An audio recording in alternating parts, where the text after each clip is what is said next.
উপনির্বাচনের ফলাফল ঘোষণা করছি। মোহাম্মদ আব্দুল মজিদ 18 ভোট।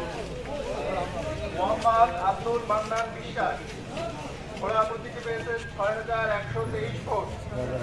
মোহাম্মদ জামিরুল ইসলাম আনারস প্রতীকে পেয়েছেন 4913 ভোট। মোহাম্মদ ফারুক আলম মোটরসাইকেল প্রতীকে পেয়েছেন 6123 ভোট।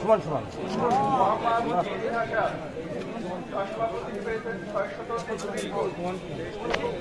আমার এখানে ঘোড়া প্রতীকের মোহাম্মদ আব্দুল মান্নান বিশ্বাস এবং মোটরসাইকেল প্রতীকের মোহাম্মদ ফারুক আলমের মধ্যে টাই হয়েছে।